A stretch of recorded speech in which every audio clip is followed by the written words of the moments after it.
Sheik. I'm sure, again, like I said, I'm sure Rio very comfortable in this matchup. Sheik is a pretty common matchup to have, even though she's a kind of obnoxious character. Corrin, on the other hand, you don't see many Corrins, even though I feel like this character is very strong. Yeah, Corrin is so good and so underplayed. I feel like just because of her relative newness in the game, you know, she came out when Bayonetta did, so she's kind of rare, but even Bayo is way more popular than her.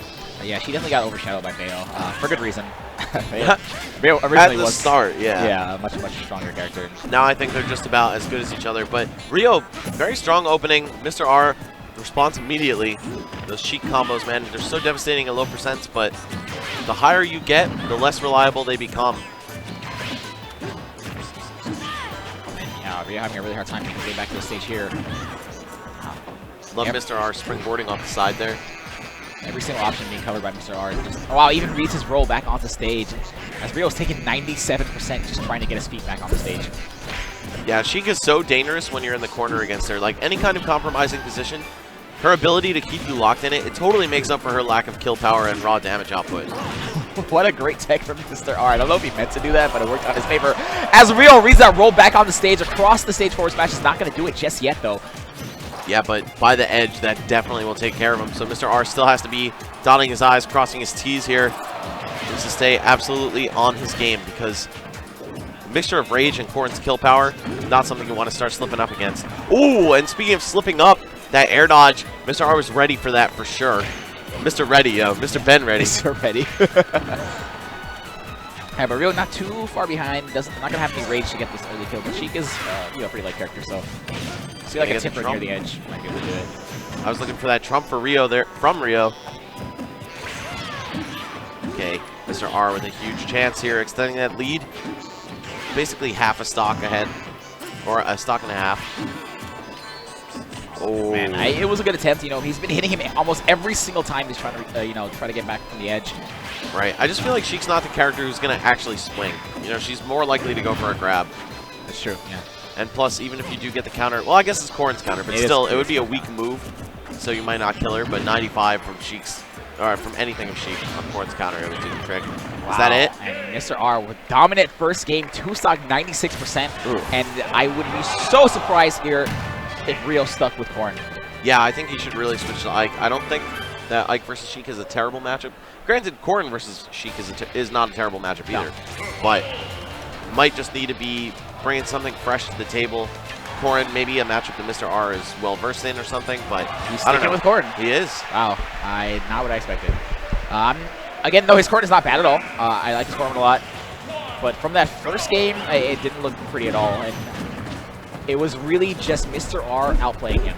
You know, it wasn't like a close match. It wasn't like he made a few mistakes. It was just Mr. R completely outplayed him in that first game. So yeah, Rio definitely was struggling to take even one exchange away from Mr. R there. And I think we're seeing somewhat of a repeat here. Not ready for that water coming through the stage. Mr. R definitely going to start blocking that now that he knows. Okay, this is still just pretty dominant. One thing I didn't notice about Rio, and I said this yesterday when I commented on his match, is he really doesn't use pin as much as you see other Corrin players use it, in neutral at least.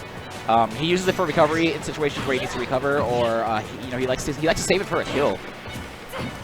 Yeah, I think it's such a good move, man. We saw Cosmic Cosmos winning a tournament just with that move. Yeah, that was kind of ridiculous. So if that's not an example of how dominant it can be, yeah, I love how he uses it on platforms. He always does it like just above the second platform or the first level platform and punctures through it so you could get hit from the ground and then he can escape high instead of having to go right in your face and getting blocked. Another tech on that down air from Mr. R.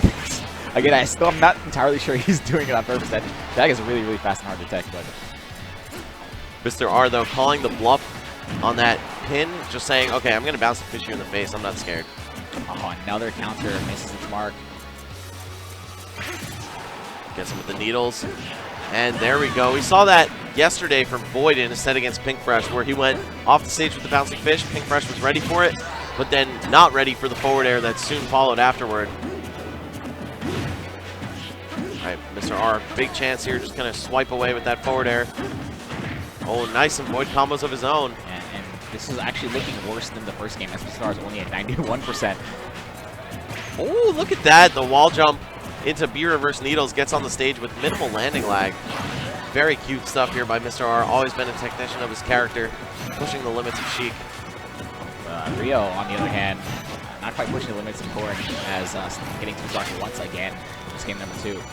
And this is supposed to be one of the best Corrins in the business, folks, as well as Ryuga from Michigan. So, oh, and the needle spike. Yeah. Usually needles set up for another attack which will spike you. He got the spike from the needles itself. That's the first, man. First time for everything, I guess. Oh, really? I've definitely seen him do I've that never before. seen it. That's like in his arsenal, yeah. Oh, okay. Yeah, it's super scary, man. You never want to be on the receiving end of that, especially with a character whose up B follows such a linear path. You know, those needles are transcendent, so no matter what kind of hitbox you have on the outside of your up B, like Corrin's water is not going to clank those away. She just has to fall victim to that. And if you're not ready for the tech, which honestly, who would be ready for that? You're going out. And okay, there Rio bringing out the Ike to much please from the crowd. Yeah, I'm still pretty surprised he didn't go Ike in game number 2. Now it's going to be kind of hard to run this back against Mr. R. 3 games, you know, 3 games to 0. So his Ike, obviously, is a very strong Ike player, one of the strongest Ike players out there. But I think in a best of 5 against Mr. R, you're going to drop 1 or 2 games as your Ike. At least, yeah. Yeah, so it's going to be really hard for him to take these next 3 games. Yeah, Rio in a position where he has to make this reverse 3-0. And like you were saying, Ike, a character that might not be able to get that dunk just because he's so exploitable in certain situations. Mr. R is going to get at least 2 counter picks here if Rio is able to take a game. And I don't know, man. I'm sorry, at least 1 counter pick. And I think Sheik definitely is favored in this matchup. But if we see Rio start to pull together, anything is possible still. At the end of the day, though, we see exactly what was happening in the first 2 matches against Rio. Mr. R's edge guarding just so clean, and he's taking so much damage just trying to land on the stage and start playing. Right, and Mr. R's not even edge guarding him to kill him, he's just edge guarding him to hit him, and I think that's very smart. Ike, of course, not snapping the edge on the way up from his up B, and that could really cost him against a character with needles that just shoot straight across and ignore the sword in front of him. Oh. Wow, man. This is insane, man. I don't even know like what I could tell Rio in this situation because he hasn't started playing it. I don't. Yeah, Rio has not gotten to do too much here. You watch Phineas and Ferb? Yeah. You know, like Perry the Platypus, he doesn't do much. I feel bad for Rio right now. Thanks, Max. Definitely looking like Agent P. It's still in disguise. Oh, man. This is being completely relentless, not giving Rio any space to breathe at all. Ooh, the landing there. Couldn't get the combo off it, and that's essential for Ike. If you're landing those neutral airs into the ground, you want to be getting another big aerial off it, and Rio, it's just looking too late for him, man. And you can tell with that forward smash getting maybe a little bit desperate, just trying to close out the stock as fast as possible. Oh, and wow. Super high ether. Okay, and Rio finally getting himself on stage, maybe in the position to take 1 stock here, and even if he does do that, it's still a huge mountain for him to climb, but a Rage Ike can close the stock out in maybe like 3 exchanges. Absolutely. So anything's still possible here. Yes, yet to get any reads that could even put him in a situation where he can take a stock. Wow, was that a bear through his face somehow? They traded bears, actually. Yeah. Yeah. So Rio was like drifting through him. Yeah. That was really interesting. All right, so not getting 2 stock this game. This is actually looking better than the first 2 matches he played with Corrin, but that regrab will get him punished. Mr. R with the eagle eyes, just so aware. But we could see a fatality moment right now. And like you said, Rage Ike is nothing to sneeze at, man. Max Rage now, so even though Mr. R has quite the life lead, still needs to be careful here with how he approaches. Sheik, definitely one of those characters that kind of struggles to close stocks out. She's not going to get anything from a grab, really, except maybe an air dodge 50-50. And it's going to be worse than a 50-50 at this high percent where Ike will go flying. And look at him struggle to recover. Even Rio, one of the best Ikes in the business, who clearly knows how to sweet spot his recovery, is having trouble. That forward air almost doing a 192. You can tell Mr. R, he knows Ike has the max rage now. He's not overextending, not going for anything crazy. He just wants to close out the set safely. Smart by Rio, though, going low with the side B and then also jumping through with another pass-through back air. Oh, this is not over. These are the situations in which I think Rio and Ike both thrive, but yeah, he's not going to be able to do it. Yeah, not going to be enough. It was a great attempt by Rio. So here's what I thought, or what I think could have happened. If he had If he had ended up switching to Ike in game number 2, he might have lost that game with Ike. He might have won it, but he definitely would have got that data that was much closer than the Corrin game number 1.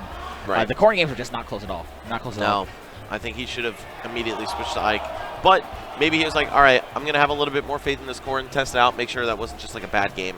And then I think by the time he did switch to Ike, his Ike wasn't just in good shape enough. You know, he was looking a little bit rusty, like still in the Corrin mindset. And, of course, at his house, I'm sure Rio can switch between Corrin and Ike flawlessly, and it's like he never stopped playing whichever one he was using at the time, right? Yeah. But here on the national stage, when your back is to the wall like that, you're not going to all of a sudden remember how to play Ike at your god level, right? Yeah. Like it might take a little bit of startup time. That's the struggle of playing 2 different characters at a high level. It's like, what do I do after game 1? Right. You know, I got 2 stock, but was it a fluke, or did I actually just get bodied? Or even before game 1, too. Yeah, I think it's really important to I guess, like, realize how you lost game number 1. He didn't just get 2 stock. He very clearly got outplayed, and he very clearly struggled with his character making it back to stage in situations where another character might have helped him. So